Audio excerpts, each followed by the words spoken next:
सभी को प्रणाम। जय गुरुदेव। परम पूज्य गुरुदेव, परम वंदनीय माता जी के दिव्य स्वाध्याय में आप सभी का स्वागत है। आइए जय घोष और गायत्री मंत्र से आज के स्वाध्याय का क्रम शुरू करते हैं। बोलिए परम पूज्य गुरुदेव की जय, परम वंदनीय माता जी की जय, दादा गुरुदेव की जय, युगाधिपति महाकाल की जय। मन से शांत और शरीर से स्थिर हो जाएं।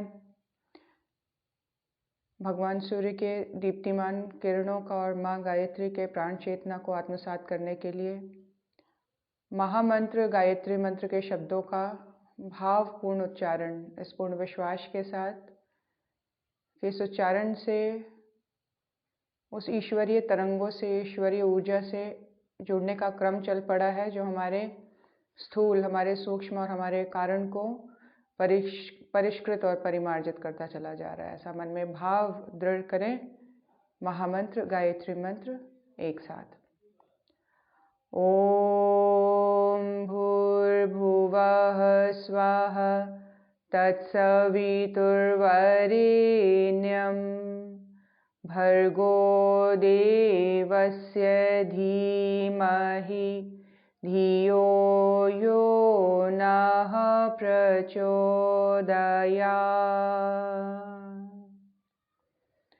ओम गुरुर्ब्रह्मा गुरुर्विष्णु गुरुरेव महेश्वर गुरु साक्षात् परब्रह्म तस्मै श्री गुरवे नमः।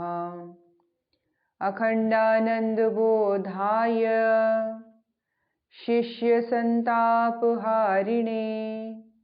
सच्चिदानंद रूपाय तस्मै श्री गुरवे नमः। मातृवत् लालयित्री च पितृवत् मार्गदर्शिका नमोस्तु गुरुसत्तायै श्रद्धा प्रज्ञायुताचया, श्रद्धा प्रज्ञायुताचया। ओम श्री गुरवे नमः। आवाहयामि स्थापयामि ध्यायामि गंधाक्षतं पुष्पाणि धूपं दीपं नैवेद्यं समर्पयामि ततो नमस्कारं करोमि। ओम श्री गुरुदेवाय नमः। माता भगवते नमः। दादा गुरुदेवाय नमः। गुरु सत्ता को शत शत नमन, समस्त ऋषि सत्ताओं को नमन। आइए परम पूज्य गुरुदेव, परम वंदनीय माता जी, हमारे जन्म जन्मांतरों के माता पिता, उनके वात्सल्यमय, उनके करुणामय, उनके प्रेम में सानिध्य में बैठने का भाव अंतर्मन में दृढ़ करते हुए आज फिर से गुरु गीता का क्रम शुरू करते हैं। कल गुरु का ध्यान किस तरह से करना चाहिए बताया गया था कि गुरु के ध्यान का महत्व और उसका इम्पैक्ट किस तरह से साधक के जीवन में पड़ता है, और अपने चॉइस, अपने इच्छाओं के, अपने संकल्प के अकॉर्डिंग हम उस तरह की ऊर्जा को हम अपने जीवन में मैनिफेस्ट करते हैं और उस तरह की चीज़ें हमारे जीवन में रिफ्लेक्ट होनी शुरू हो जाती हैं। हमारा भाव जिस प्रकार का है, हमारी महत्वाकांक्षाएं जिस तरह की हैं, इच्छाएं जिस तरह की हैं, हमारा संकल्प जिस तरह से उठ रहा है, उस भाव से गुरु के स्वरूप का ध्यान उस तरह के तत्वों को हमारे जीवन में मैनिफेस्ट कर देता है, उस तरह के तत्वों को हमारे जीवन में प्रकट उपलब्ध करता चला जाता है। आइए आज के क्रम में हम सुनेंगे किस तरह एक ही यज्ञ साधक का जीवन में हो सकता है, और वो है अहम को भस्म करने का यज्ञ। एक ही सार्थक यज्ञ है जो गुरु से जुड़ने का माध्यम बनता है, वो है अपने स्वयं के अहंकार को, अहम को भस्म कर देना, मैं को भस्म कर देना। ध्यान से सुनेंगे क्या बता रहे हैं। गुरु गीता के महामंत्रों की साधना से शिष्य के अस्तित्व का सद्गुरु की चेतना में लय होता है। गुरु के महामंत्र की जो साधना करते हैं, उस साधना के द्वारा शिष्य का जो स्वयं के प्रति कॉन्शियसनेस है, उसका खुद का की जो चेतना है, वो गुरु के परम चेतना में वो विलय होता चला जाता है, लय होता चला जाता है, एकाकार होता चला जाता है। अध्यात्म जगत में यह अनुभूति बड़ी दुर्लभ है और ये किसी को यूं ही नहीं मिलती। इसके लिए पहले शिष्य को असंख्य अनगिनत परीक्षाओं से गुजरना पड़ता है। यह अनुभूति जो है बड़ी दुर्लभ मानी गई है, जहाँ अपनी चेतना गुरु की चेतना में विलय हो गई, अपनी एग्जिस्टेंस गुरु में विलीन हो जाना और अपने मैं का पूरा जैसे अद्वैत वाला एक्सपीरियंस, जहाँ दो एग्जिस्ट नहीं करते हैं, जहाँ सिर्फ और सिर्फ ईश्वर एग्जिस्ट करता है, परम आनंद की स्थिति, उसको वही साधक अनुभव कर पाते हैं जो अपने जीवन में असंख्य अनगिनत परीक्षाओं से पूर्ण श्रद्धा के साथ गुजरते हैं। प्रत्येक परीक्षा उनके अहंकार पर संघातिक प्रहार करती है। ये परीक्षा किसको कहा जाता है? परीक्षा किसको बोलते हैं? परीक्षा उसको बोला जाता है जब अपनी अहम के ऊपर बात आ जाए, अपने ईगो के ऊपर क्वेश्चन आ जाए, अपने ईगो के ऊपर हर्ट होने लग जाए, उसके ऊपर प्रहार होने लग जाए अहम के ऊपर, तब उसको परीक्षा होती है। इस परीक्षा के दौरान उसको अपने अहंकार को के ऊपर प्रहार सहना पड़ता है। इस वज्राघात की पीड़ा जिसने सही है वही जान सकता है। इस तरह का प्रत्येक आघात शिष्य के समर्पण के समक्ष महाचुनौती खड़ी करता है। ऐसी असंख्य चुनौतियों का सक्षम उत्तर विरले ही दे पाते हैं। बहुत रेयर होते हैं जो उसको एब्जॉर्व कर लेते हैं, डाइजेस्ट कर लेते हैं और इस बात का पूर्ण विश्वास उनके अंतर मन में होता है कि ये मेरे गुरु के द्वारा बनाई हुई मेरे ही शिष्यत्व की परीक्षा हो रही है। ये मेरे अहम का, ये अहंकार की पूर्ति का मार्ग नहीं है। जो भक्ति है, जो गुरु के को समर्पण भरा जीवन जीना है, वो सिर्फ और सिर्फ अपने अहंकार को भस्म करने की जर्नी है।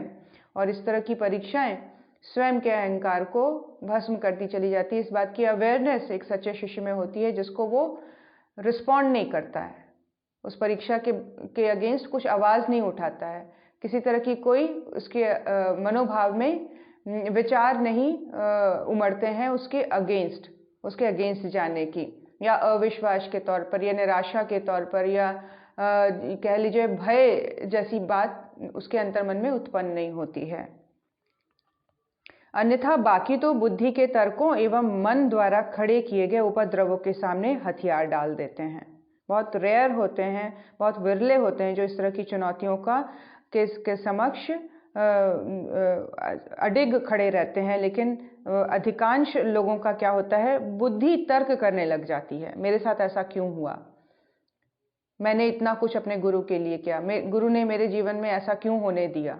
अपने अहंकार के ऊपर जो प्रहार है उसको बर्दाश्त ही नहीं होता है और वो बुद्धि के तर्क जाल में फंसता चला जाता है और मन में बड़े बड़े उद्वेग उपद्रव खड़ा करता चला जाता है। उनके हाथ पांव अनायास ही फूल जाते हैं और समर्पण पथ से विचलित होकर पलायन कर बैठते हैं। समर्पण का जो मार्ग है उससे हटने लग जाते हैं, भाग जाते हैं। ऐसे कई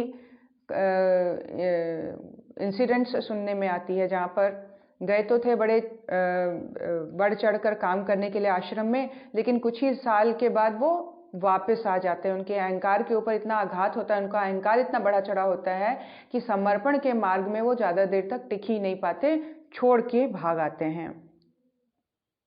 आध्यात्मिक साधना की समरभूमि ऐसे अनेकों पलायनवादियों की कायरता की साक्षी है ना। आध्यात्मिक साधना का जो एक अलग दुनिया है, एक अलग वर्ल्ड है, वहाँ पे ऐसे कई पलायनवादियों की साक्षी में आध्यात्म साधना रहा है, उनकी कायरता की साक्षी बना है। समर्पण के भाव बने रहे, शिष्यत्व का अस्तित्व सद्गुरु की चेतना में घुलता रहे, इसके लिए परम पूज्य गुरुदेव के ध्यान का सातत्य हमेशा बना रहना चाहिए। क्या है? समर्पण का भाव हमेशा बना रहे, सरेंडरिंग का भाव बना रहे। मैं हर पल हर क्षण में खड़ा ना हो, इसके लिए क्या ज़रूरी है? क्या बताया जा रहा है कि इसके लिए शिष्य का गुरु की चेतना से जुड़ा होना बहुत ज़रूरी है और उस चीज़ के लिए, उस प्रैक्टिस के लिए ध्यान में, कॉन्शियसनेस में, अवेयरनेस में गुरु की चेतना का ध्यान हमेशा बना रहे। गुरु का ध्यान जो है वो हमेशा ही हमारे अंदर समर्पण के भाव को और शिष्यत्व के अस्तित्व को जागृत रखता है, अपने छोटे होने की एग्जिस्टेंस को बनाए रखता है। अपने गुरु के अंश मात्र होने का भाव जागृत रहे, इसके लिए बहुत ज़रूरी है कि माइंड के लेवल पर, एफर्ट के लेवल पर, मन और विचारों के लेवल पर हम गुरु को स्मरण करते रहें, गुरु का ध्यान करते रहें। तो मतलब एक तरह से समझा जाए तो क्या बता रहे हैं कि हम वही बनते चले जाते हैं जैसा हम सोचते और जिस चीज़ का हम ध्यान करते चले जाते हैं, हम वास्तविक रूप से वैसे ही बनते चले जाते हैं। अगर हमें अपनी एग्जिस्टेंस को, अपनी चेतना को, अपनी सोच समझ को गुरु में विलीन करना है, तो इसके लिए बहुत ज़रूरी है कि हम उस लेवल पर एक कंटिन्यूस प्रैक्टिस हमारे जीवन में बनी रहे। प्रैक्टिकली अगर हम सोचें कि भाई हम कहीं पे किसी से मिलने जा रहे हैं, किसी से इम्पोर्टेंट बात कर रहे हैं, कोई इम्पोर्टेंट काम में पूरी तरह से इंडल्ज हैं और जहाँ पे पूरी तरह से दिमाग और कॉन्शियसनेस को लगा के काम करना है, तो फिर वहाँ पे गुरु का ध्यान कहाँ रहेगा। लेकिन यहाँ पे बात ये हो रही है कि अपनी जिम्मेदारियों को पूर्ण रूप से पूरा करने का भाव गुरु भक्ति में एक पैरेलल वे में ये चलता ही चला जाता है और एक बैक ऑफ माइंड में गुरु के होने का भाव, उनके समस्त कार्यों को करवाने का भाव बना रहे। ये पैरेलली संसार के समस्त कार्यों को करते हुए ये कॉन्शियसनेस अगर हमेशा बनी रहेगी तो अपना जो समर्पण का भाव है, अपने एक सेकंड लेवल पे होने का भाव है, फर्स्ट पे गुरु है, प्रायोरिटी में गुरु है, वो ही करता धरता है, हमारे द्वारा उसने ये काम करवा दिया, इस तरह का भाव, उसकी ये जिम्मेदारी है, उसके द्वारा दी गई जिम्मेदारी को मैं पूरा कर रहा हूँ, पूरी कर रही हूँ। तो ये वाला भाव तब जब हम अपने आप को सेकंड लेवल पर रखेंगे, फर्स्ट पे एक बहुत ही पावरफुल एंटिटी को गुरु रूप में मानने का ध्यान जो हमेशा अगर बना रहेगा, तो ये जो समर्पण है ये जागृत रहेगा, ये जो शिष्य का अस्तित्व है वो हमेशा ही बना रहेगा। इसी ध्यान के बारे में ऊपर के मंत्रों में शिष्यों ने पढ़ा कि भगवान शिव माँ पार्वती से कहते हैं कि शिष्यत्व की साधना करने वालों को अपने हृदय कमल की कर्णिकाओं के बीच गुरुदेव की दिव्य भाव मूर्ति का ध्यान करना चाहिए। हृदय स्थान में कमल की पंखुड़ियों के बीच सिंहासन में स्थित गुरुदेव की भावमय मूर्ति। भाव यह रहे कि उनकी दिव्य मूर्ति से शुभ्र चांदनी सा प्रकाश विकीर्ण हो रहा है। ये सद्गुरुदेव अपने शिष्यों के लिए वरदाई मुद्रा में आसीन हैं। उनके वाम भाग में उनकी लीला सहचरी माँ शक्ति माँ विद्यमान है। ऐसा ध्यान गुरु शिष्य को अपने शिष्यत्व को जागृत रखने के लिए, अपने समर्पण में प्राण लाने के लिए इस तरह का ध्यान करना बहुत ज़रूरी है। ध्यान की इस पवित्र प्रक्रिया को आगे बढ़ाते हुए भगवान भोलेनाथ माँ जगदम्बा पार्वती से कहते हैं, गुरुदेव आनंदमय स्वरूप हैं। शिष्यों को आनंद प्रदान करने वाले वे हैं। वे प्रभु प्रसन्न मुख एवं ज्ञानमय हैं। वे सदा आत्मबोध में निमग्न हैं। योगी जन सदा उनकी स्तुति करते हैं। संसार रूपी रोग के वही एकमात्र वैद्य हैं। मैं उस गुरुदेव को नित्य नमन करता हूँ, जिनकी चेतना में उत्पत्ति, स्थिति, ध्वंस, निग्रह एवं अनुग्रह ये 5 कार्य सदा होते रहते हैं। उन गुरुदेव को मेरा नमन है। इस भाव से गुरुदेव को नमन करते हुए प्रातःकाल सहस्त्रदल कमल में शांत वराभय मुद्रा वाले, कृपा करुण रूपी दोनों नेत्र वाले, रक्षण पोषण रूपी 2 भुजाओं वाले गुरुदेव का नाम सहित स्मरण करना चाहिए। बहुत सुंदर भाव है। अक्सर क्या होता है कि हम किसी ना किसी एक स्क्रिप्ट को लेकर अपने जीवन में चलते हैं। जैसे आमतौर पे जो मान्यताएं होती है जिसको लेकर हम चल रहे होते हैं, जो एक ऑटोमेटिक स्क्रिप्ट जो हमें सुनने में कहीं कहीं से मिल जाता है, उस चीज़ को हम लाइफ में लेके चल पड़ते हैं और उसको बड़े विश्वास के साथ लेके चलते हैं। जैसे कई बार क्या स्क्रिप्ट, बहुत कॉमन स्क्रिप्ट है जो इसको सब लोग लेके चलते हैं, आज बहुत हंसी आ रही है, कल रोना पड़ेगा। ये क्या है? एक स्क्रिप्ट, ये कहीं से सुना सुनाया चीज़, जहाँ पे हम लोगों ने इस चीज़ को बड़े गहरे से मान के चला है। और कहीं पे ये भी बहुत कॉमन एक स्टेटमेंट लेके लोग चलते हैं, जहाँ पे होता है अभी अभी तो क्लास 10 में ही अभी तो 90% मार्क्स आए ना भाई, ज़्यादा खुश होने की ज़रूरत नहीं है, कंपटीशन बहुत हाई है अभी, ज़्यादा खुश मत हो, अभी और मेहनत करो। क्या किया? हैप्पीनेस को पोस्टपोन कर देते हैं हम, अपनी खुशियों को आगे बढ़ा देते हैं। किस लेवल पर आगे बढ़ा देते हैं? इस तरह के सोच से, इस तरह के स्टेटमेंट से, इस तरह के जो स्क्रिप्ट हम लोग को कहीं कहीं से सुनने को, बड़े बड़े आपस में बात कर रहे होते हैं, माँ बाप इस तरह से आपस में बात कर रहे होते हैं, या हमारे साथ उनका व्यवहार ऐसा होता है, तो इस तरह के स्क्रिप्ट जो हैं वो हमारे जहन में पूरी तरह से बैठ जाते हैं। यहाँ पे शिष्य को स्क्रिप्ट दी जा रही है, उसको एक तरह का फॉर्मूला दिया जा रहा है कि अपने अंदर के शिष्यत्व को बढ़ाने की बात कैसे सोचनी है तुम्हें। गुरु गीता है एक तरह का की पूरी ट्रेनिंग, उसमें आपको डायलॉग्स भी दिए जा रहे हैं, उसमें आपको सोचने के स्टेटमेंट्स भी दिए जा रहे हैं, आपको मनोभाव भी लिख के दिए जा रहे हैं कि इस तरह का भाव शिष्य के अंतर्मन में होना बहुत ज़रूरी है। इस तरह का विश्वास, इस तरह का बिलीफ सिस्टम एक शिष्य के अंतर्मन में होना चाहिए कि सबसे पहले तो आनंद के लिए मुझे कहीं और भागना ही नहीं है। आनंद की स्थिति स्मरण में है, किसके? जिसको मैं हाईएस्ट एनर्जी से, हाईएस्ट पावरफुल एंटिटी मानती हूँ, और वो है मेरे ईश्वर, जो मेरे जीवन में गुरु रूप में आए हैं। वो मुझे संपूर्ण आनंद के प्रदाता हैं। इसके लिए मुझे किसी इंसान के सामने हाथ फैलाने की जरूरत नहीं है। He is going to give me everything. उनसे मांगूंगी तो हर एक चीज मेरे जीवन में मैनिफेस्ट होती चली जाएगी। गुरुदेव आनंदमय स्वरूप हैं, वे शिष्यों को आनंद प्रदान करने वाले हैं, मतलब सोर्स वही है तो उन्हीं से आनंद मिलेगा, इस बात की क्लैरिटी। वे प्रसन्नमुख एवं ज्ञानमय हैं, प्रसन्नता के साथ ज्ञान का कॉम्बिनेशन मेरे गुरु में है। मुझे किसी भी चीज की जानकारी लेनी है तो मुझे उनको देखना है, मुझे उनके बताए हुए मार्ग पर चलना है, मुझे उनके बताए हुए निर्देशों का पालन करना है, ताकि मेरा भी जीवन प्रसन्नता से और ज्ञान से भरता चला जाए। वे सदा आत्मबोध में निमग्न हैं। किस भाव में, किस स्टेट में हमेशा बने हुए हैं? आत्मबोध में। आत्मा के एग्जिस्टेंस का बोध हमेशा ही बना रहता है, वो कभी विलुप्त नहीं होता, कभी विलीन नहीं होता। विलीन होने के नाम पर हम मनुष्य क्या करते रहते हैं? अपने अहंकार को बढ़ावा देते रहते हैं। जब आत्मबोध विलीन हो जाए तो शरीर को इम्पोर्टेंस, उसके नाम को इम्पोर्टेंस, उसकी अचीवमेंट्स को इम्पोर्टेंस, उसके ईगोज को फीड करना, तो आत्मा का बोध में जो निमग्न रहने वाली एंटिटी है वो मेरा गुरु, और ये टेंडेंसी मुझे उनसे मिलेगी, उनकी कृपा से मुझे प्राप्त होगी, जिससे मैं भी हमेशा आत्मबोध में ही निरत रहना शुरू कर दूंगी। योगी जन सदा उनकी स्तुति करते रहते हैं। योगी जिनका ईश्वर के साथ मिलन हो गया है, जिन्होंने इस मार्ग को पकड़ लिया है जोर से, फाइनली कहीं पहुंचे हैं कि नहीं पहुंचे नहीं पता, लेकिन इस मार्ग पर चलने की वृत्ति का जागरण होते ही उनके अंतर्मन में एक ही बात का स्मरण है, वो है गुरु।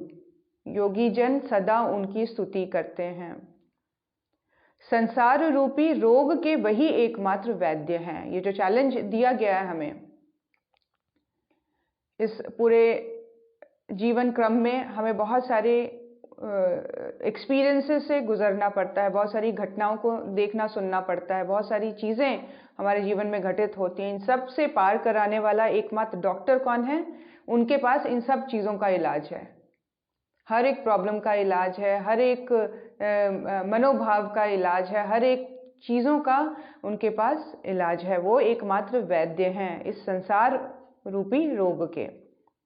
मैं उन गुरुदेव का नित्य नमन करता हूँ जिनकी चेतना में उत्पत्ति, स्थिति, ध्वंस, निग्रह व एवं अनुग्रह, ये 5 कार्य सदा होते रहते हैं। उनकी चेतना में, उनके कॉन्शियसनेस में क्या सारी चीज़ें हो रही हैं? चीज़ों की उत्पत्ति हो रही है ना? कहीं किसी भी चीज़ का ओरिजिन भी गुरु की चेतना है, उनकी चेतना से ही ओरिजिनेट हो रही हैं चीज़ें। स्थिति जो बनी हुई है, जो समय के साथ जो चीज़ें मेंटेन्ड रहती, बनी रहती हैं, धीरे धीरे फिर वो ध्वंस की ओर बढ़ती हैं। ये सारा क्रम किस में हो रहा है? ये सारा कार्य मेरी गुरु की चेतना में। एक तरह से समस्त ब्रह्मांड को गुरु की चेतना के रूप में समझना है। ये समस्त जो क्रिएशन है, जो मेरी अनुभूति है, जो मेरे एक्सपीरियंस है, जो मुझे दिखाई दे रहा है, जो मुझे समझ आ रहा है, जो मुझे सुनाई दे रहा है, ये सारी चीज़ें गुरु की चेतना से ही उत्पत्ति हो रही हैं। उसी में इसकी स्थिति बनी हुई है, वहीं पे उसका ध्वंस भी हो रहा है, एंड भी वहीं हो रहा है। इस भाव से गुरुदेव को नमन करते हुए प्रातःकाल सहस्त्रदल कमल में शांत वराभय मुद्रा वाले, कृपा करुण रूपी 2 नेत्र एवं पोषण रक्षण रूपी 2 भुजाओं वाले गुरुदेव का नाम सहित स्मरण करना चाहिए। उनका नाम लेके स्मरण करना चाहिए। गुरुदेव का नाम उस मंत्र के द्वारा बहुत सुंदर तरीके से लिया जा सकता है, जो मंत्र हमने कुछ दिनों पहले गुरु गीता में पढ़ा था। ओम ऐम श्री राम आनंद नाथाय गुरुवे नमः ओम। इस मंत्र को सुबह ध्यान के साथ गुरुदेव के बहुत ही करुणामय और वरद मुद्रा वाले भाव में, जिनकी कृपा हमें मिल रही है, बहुत शांत भाव से हमें देख रहे हैं, करुण रूप है उनका, और जिनकी भुजाओं में हमारे लिए रक्षा और पोषण दोनों चीज़ें विद्यमान हैं, ऐसे गुरु का नाम सहित प्रातःकाल ध्यान करना चाहिए। गुरु गीता के इन मंत्रों में सद्गुरु स्मरण एवं उनके ध्यान की महिमा है। गुणों के बिना स्मरण एवं रूप के बिना ध्यान आसान नहीं है। स्मरण किस चीज़ का करेंगे? गुणों का स्मरण करना पड़ेगा, और ध्यान रूप का। रक्षण, पोषण, कृपा और करुण ये गुण हैं गुरुदेव के, और शांत वराभय मुद्रा ये उनका स्वरूप का ध्यान। इसीलिए शिष्यों को अपने गुरु के नाम का स्मरण उनके गुणों के चिंतन के साथ करना चाहिए। इसी तरह उन प्रभु का ध्यान उनके स्वरूप को याद करते हुए भक्ति पूर्वक करना चाहिए। शिष्य के जीवन में यह प्रक्रिया निरंतर चलती रहनी चाहिए। ऐसा होते रहने पर शिष्य का अस्तित्व स्वयं ही गुरु की चेतना में घुलता चला जाता है।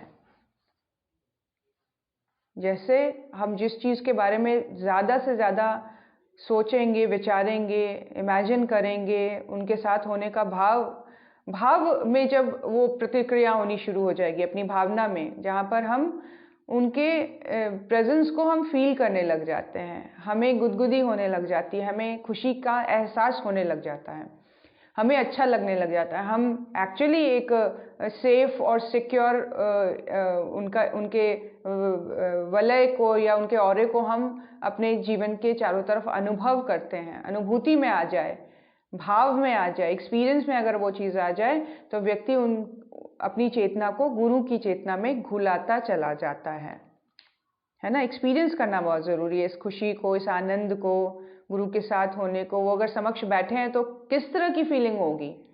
अगर वो सामने आशीर्वाद देने के क्रम में मुझे दिखाई दे रहे हैं, तो मेरी अंतर्मन में अनुभूति किस तरह की होनी चाहिए? अगर ये दृढ़ होता चला जाए प्रैक्टिस के साथ, तो जो शिष्य की चेतना है वो गुरु के साथ एकाकार होने लग जाती है। जिन्होंने ऐसा किया है या फिर कर रहे हैं, वे इससे होने वाली अनुभूति एवं उपलब्धियों के स्वाद से परिचित हैं। ऐसे ही एक सिद्ध तपस्वी हुए हैं बाबा माधव दास। आज जो इंसिडेंट, जो घटना हमें सुनाई जा रही है, इस एक्सपीरियंस को क्लैरिटी देने के लिए कि गुरु के स्वरूप का ध्यान, उनके गुणों का स्मरण किस तरह के भाव उत्पन्न करता है और वो जीवन में किस तरह से साधक के रिफ्लेक्ट करता है। तो ऐसे ही एक सिद्ध तपस्वी हुए हैं बाबा माधव दास। गंगा किनारे बसे गांव वेणुपुर में उन्होंने गहन साधना की। गांव वाले उनके बारे में बस इतना बता पाते थे कि बाबा जब गांव में आए थे तब उनकी आयु लगभग 40 साल की रही होगी। सामान के नाम पर उनके पास कुछ खास नहीं था, बस आए और गांव के बाहर पीपल के पेड़ के नीचे जम गए। बाद में गांव वालों ने उनके लिए कुटिया बना दी। बाबा माधव दास की एक ही साधना थी, गुरु भक्ति। तो उस गांव के लोग क्या बताते हैं, ये तब आए जब उनकी उम्र 40 वर्ष की थी और इन्होंने गांव से कुछ दूर पर पीपल के पेड़ के नीचे उन्होंने अपने आप को अपनी साधना में लग गए और बाद में उनकी ज़रूरत की चीज़ों को गांव वालों ने इकट्ठा करके दे दिया, जैसे कुटिया बना दी और बाकी की चीज़ें। और उनकी साधना का एकमात्र आधार था गुरु भक्ति। गुरु भक्ति ही उनकी साधना थी। इसी से उन्हें साधना के शिखर तक पहुंचाया था। जब तक उनके गुरुदेव थे उन्होंने उनकी सेवा की, उनकी आज्ञा का पालन किया। बाद में उनके शरीर छोड़ने पर उन्हीं की आज्ञा से इस गांव में चले आए। देखिए, जब तक वो शरीर में रहे उनके साथ रहकर उनकी सेवा साधना की, और जब उन्होंने शरीर छोड़ा, शरीर छोड़ने से पहले उनको आज्ञा दे दी कि तुम उस गांव में जाके अब रहना, तो उनकी आज्ञा के अकॉर्डिंग वो उस गांव में आकर रहने लगे। चर्चा में गांव वालों को उन्होंने बताया कि उनके गुरुदेव कहा करते थे कि साधु पर भी समाज का ऋण होता है, सो उसे चुकाना चाहिए। क्या ही अच्छा हो कि एक एक साधु एक एक गांव में जाकर ज्ञान की अलख जगाए, गांव के लोगों को शिक्षा और संस्कार दे, उन्हें आध्यात्मिक जीवन दृष्टि प्रदान करे। अपने गुरु के आदेश के अनुसार वे सदा इन्हीं कामों में लगे रहते थे। देखिए, उनके गुरु ने क्या कहा कि हर एक साधु के ऊपर समाज का ऋण होता है और हर एक साधु को चाहिए कि हर एक गांव में जाकर एक गांव की जिम्मेदारी वो ले ले। हर एक साधु एक एक गांव को अडॉप्ट करने की बात कर रहे हैं कि अडॉप्ट करे, जहाँ पे वो ज्ञान की अलख जगाए, लोगों में शिक्षा और संस्कार दे, आध्यात्मिक जीवन दृष्टि प्रदान करे। अपने गुरु के इस तरह के आदेश को पाकर वो इस गांव में चले आए। जब गांव वाले उनसे पूछते कि वह इतना परिश्रम क्यों करते हैं, तो वे कहा करते थे कि गुरु का आदेश मानना ही उनकी सच्ची सेवा है। गुरु की सच्ची सेवा क्या है? उनके आदेशों को, उनके निर्देश को, उनकी बताई हुई बातों को आत्मसात करते चले जाना उनकी सच्ची सेवा है। बस मैंने सारे जीवन उनके आदेश के अनुसार ही जीने का संकल्प ले लिया है। देखिए, कितनी जबरदस्त लाइन। एक साधक कितनी दृढ़ता के साथ कह रहा है कि मेरे जीवन का एकमात्र एक ही संकल्प है, अपने गुरु के आदेश के अकॉर्डिंग, उसके अनुसार जीवन को जीना। बाबा माधवदास वेणुपुर में लोगों से कहा करते थे, श्रद्धा का मतलब समर्पण है, यानी कि निमित्त मात्र हो जाना। मन में इस अनुभूति को बसा लेना ही कि मैं नहीं तू। गुरु भक्ति का मतलब है, हे गुरुदेव, अब मैंने स्वयं को समाप्त कर दिया, अब तुम आओ और मेरे हृदय में विराजमान हो जाओ। अब मैं वैसे ही जीऊंगा जैसा कि तुम जिलाओगे या जीने के लिए बोलोगे। क्या कह रहे हैं माधवदास जी? लोगों से क्या कहते थे कि श्रद्धा का मतलब क्या होता है? श्रद्धा का मतलब होता है अपने अहंकार को, अपने इच्छाओं को, मुझे क्या चाहिए, मेरी ये इच्छा है, मुझे मेरे लिए ऐसा होना चाहिए, मेरा ऐसा होना चाहिए, मेरा भविष्य ऐसा होना चाहिए, ये सारी चीज़ें एक सच्चा शिष्य गुरु के चरणों में अर्पित कर देता है। उसकी अपनी सारी इच्छाएं गुरु में विलीन हो जाती है। समर्पण ही श्रद्धा है। अगर हम चाहते हैं कि हमारे जीवन में श्रद्धा बढ़े, तो छोटे छोटे लेवल पर समर्पण करना शुरू कर दें। अपनी इच्छाओं को समर्पित करना शुरू, गुरु के नाम पर गुरु में विलीन करना शुरू कर दें कि अब मुझे ये नहीं चाहिए, खाली हो जाइए उस इच्छा से। वो हम अपने खुशियों को आगे बढ़ाते चले जाते हैं कि भाई पोस्टपोन कर दे, ये हो जाए तब मुझे अच्छा लगेगा, ऐसा कुछ घट जाए तब मुझे खुशी मिलेगी। उस खुशी को आज में अभी में पा लेना, गुरु में समर्पण कर देना, उस इच्छा को ही सच्ची श्रद्धा है। तो श्रद्धा का मतलब समर्पण। समर्पण का मतलब अपने आप को एक माध्यम बना लेना, बस एक मीडियम बना लेना। गुरु के निर्देशों के पालन करने का एक माध्यम हूँ मैं, और अपने आप को निमित्त मात्र मानना, जहाँ पर मैं की एग्जिस्टेंस खत्म करके तू को बड़ा कर देना, आपको बड़ा कर देना, गुरु को बड़ा कर देना। गुरु भक्ति का मतलब है कि गुरुदेव, अब मैंने स्वयं को समाप्त कर दिया है, अब तुम मेरे हृदय में विराजमान हो जाओ और मैं तुम्हारी थ्रू जीवन को जीऊंगा, तुम्हारे थ्रू मैं मेरा दृष्टिकोण बनता चला जाए। आप कैसे चाहते हो कि हमें चीज़ों को देखना चाहिए, कैसे चाहते हो कि मुझे चीज़ों को समझना चाहिए, लाइफ को समझना चाहिए, आपके थ्रू मुझे इस संसार को देखना है। तो ये जो समझ है, ये जो अंडरस्टैंडिंग है, इस तरह के विचार अगर हम अपने आप को बोलने लग जाएं तो हम वैसे ही बनने लग जाएंगे। इसी को समर्पण कहा जाता है। अब मेरी कोई मर्जी नहीं, तुम्हारी मर्जी ही मेरी मर्जी है। माधव दास जैसा कहते थे वैसे ही उनका जीवन भी था।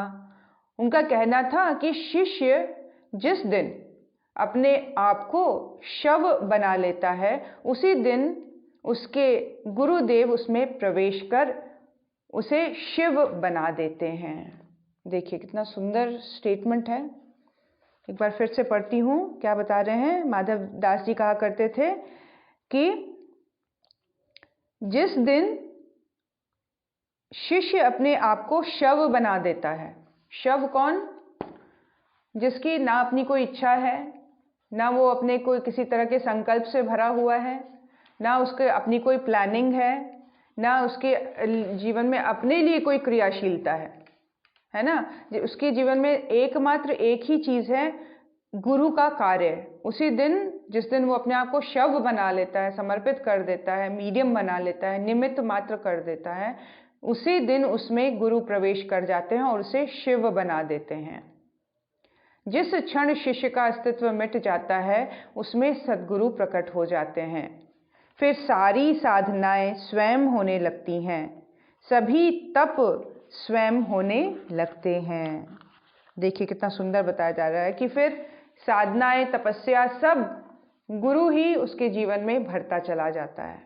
शिष्य को ये बात हमेशा ध्यान रखनी चाहिए कि सत्कर्म एक ही है जिसे हमने न किया हो, बल्कि हमारे माध्यम से स्वयं गुरुदेव ने किया हो। शिष्य को ये बात हमेशा ध्यान में रखना चाहिए। सत्कर्म एक ही है, और वो सत्कर्म क्या है? जिसे हमने नहीं किया। सत्कर्म अगर मैं के लेवल पे आ गया, कुछ अच्छा करके मैंने ऐसा कर दिया, मैंने वैसा कर दिया वाला भाव है, तो वो सत्कर्म नहीं रहेगा। सत्कर्म एक ही है। कौन सा है सत्कर्म? जहाँ समर्पण के साथ जुड़कर काम करता है शिष्य, जहाँ पे उसके करने के पीछे मैं का भाव नहीं है, गुरु करवा रहा है, गुरु का आदेश गुरु के द्वारा किया गया है, मैं निमित्त मात्र हूँ। अपनी एग्जिस्टेंस को जीरो करने के बाद उस कार्य को पूरी तरह से गुरु को समर्पित होकर करना ही सत्कर्म है। सत्कर्म एक ही है, जहाँ मैं नहीं बल्कि माध्यम, मेरे माध्यम से गुरुदेव स्वयं इस कार्य को करवा रहे हैं। जो भक्ति अहंकार को लेकर बहता है वह कभी पवित्र नहीं हो सकता, उसके प्रवाह के सानिध्य में कभी तीर्थ नहीं बन सकता। शिष्य के करने लायक एक ही यज्ञ है, अपने अहंकार को भस्म कर देना। अगर सच्चा यज्ञ हम अपने जीवन में करना चाहते हैं, अगर सही मायने में यज्ञ से हम जुड़ जाना चाहते हैं, तो वो एकमात्र एक ही यज्ञ है, मैं को भस्म कर देना। मैं को भस्म कर देने का मतलब बेकार की बातों का बोझ अपने ऊपर ना लें, बेकार की चीज़ों को बांध के, गठरी बांध के अपने कॉन्शियसनेस में लेके ना चलना। और इसका और हाईएस्ट लेवल, गुरु की एग्जिस्टेंस को मान्यता दें अपने जीवन में, और फिर अपने जीवन को बिल्कुल हल्का फुल्का लेकर चलें। जब गुरु है तो फिर चिंता किस बात की? जब गुरु है तो भय किस बात का? जब गुरु है तो मान अपमान किस चीज़ का? जब गुरु है तो मैंने किया मैंने नहीं किया वाली बात किस बात की? तो इस तरह से एकदम बच्चे की तरह निश्चल, शांत और पूरी तरह से आश्वस्त, जैसे एक बच्चा पेरेंट्स के लिए आश्वस्त रहता है कि मेरी टेक केयर पूरी तरह से कर ली जाएगी उनके द्वारा, मुझे ये सोचने की ज़रूरत नहीं है कि इतने बजे खाना बन जाना चाहिए, इतने बजे ये मिल जाना चाहिए, इतने बजे वो मिल जाना चाहिए, पापा को कमाई करने जाना चाहिए, वो उनको इतने बजे घर से निकल। क्या बच्चा ये सब सोचता है? नहीं सोचता है। वो निश्चिंत रहता है कि मेरी रिक्वायरमेंट के अकॉर्डिंग मुझे चीज़ें मिल जाएंगी। समय के साथ साथ हर एक चीज़ उपलब्ध होती चली जाती है बच्चे को। कभी उसको वही पेरेंट्स चीज़ों को देने के लिए स्ट्रिक्ट भी हो जाते हैं, उसको कुछ एक लेवल पर उसको संयमी भी बनाने का प्रयास करते हैं, और जहाँ उसको संयमी बनता देखते हैं वो हर एक चीज़ उपलब्ध होती चली जाती है जो कि उसके अहंकार को बढ़ोतरी ना दे। उसको इस बात का पता होता है कि ये मेरे मम्मी पापा द्वारा मुझे दिया गया है। उसी तरह से जो सच्चा शिष्य है, जो सरेंडर कर देता है, वो अपने एग्जिस्टेंस को लेकर न्यून हो जाता है बिल्कुल, और समर्पण के भाव से जीता है और पूरी तरह से आश्वस्त रहता है। सबसे बड़ा यज्ञ अहम को भस्म कर देना। समझने की बात यह है कि धूप में खड़े होना अथवा भूखे मरने का नाम तपस्या नहीं है, यह तो स्वयं को मिटाने का साहस है। यही तपस्या करना है। तपस्या मेन क्या है? मैंने किया वाला भाव का शमन करते चले जाना। भूखे रहना या एक पैर पे खड़े हो जाना, जल नहीं पीना, ये सारी चीज़ों को करने के पीछे मन को मारने की बात होती है। इसके द्वारा कुछ नहीं, इसके साइड इफेक्ट जो के रूप में जो मन के ऊपर अपना कंट्रोल आता है, वो है तपस्या। वो तपस्या किसी भी लेवल पर किसी भी तरह से किया जा सकता है, लेकिन मेन यहाँ पे तपस्या की बात हो रही है जितना हम अपने अहंकार को गला सकें। कई बार इस तरह की तपस्या अहंकार को बढ़ा देती हैं। मैंने इतने बड़े बड़े अनुष्ठान किए, मैंने इतने इतने चंद्रायन किए, मैं मौन रहता हूँ, मैं सादा जीवन जीता हूँ, मैं नॉनवेज नहीं खाता हूँ, मैं सादगीपूर्ण ड्रेसअप करती हूँ। इस चीज़ का भी अहंकार लेके चलने लग जाते हैं लोग। उल्टा ही हो गया कि भाई जिस डिसिप्लिन के सहारे मन के ऊपर हावी होना था, वो मन अब हावी हो गया है मैं को लेकर। इसीलिए असली तपस्या है जो इन सारे प्रोसेसेस के थ्रू मन को मारने की बात, अहंकार को मारने की बात हो, वही असली यज्ञ और असल तपस्या के रूप में एक्सेप्ट की जाती है। शिष्य धर्म को निभाने वाले बाबा माधव दास सारे जीवन यही तप करते रहे। इसी महातप से उनका अस्तित्व जन जन के लिए वरदान बन गया। पर यदि कोई उनसे उनकी उपलब्धियों की बात करते तो वे हंस पड़ते और कहते मैं हूं ही कहाँ, ये तो सब गुरुदेव का है, जो इस शरीर को चला रहे हैं और अपने कर्म कर रहे हैं। इस सत्य के नूतन आयाम को अगले मंत्रों में स्पष्ट किया जाएगा। अगले अध्याय में भी इसी से रिलेटेड समझ को डेवलप करने की बात हो रही है। यहाँ कहाँ क्या चीज़ चेंज हो रही है? इंसान वैसा ही है, उसके जो दैनिक क्रियाकलाप वैसे ही हैं, लेकिन चेंज किस में आया है? उसके समझ में।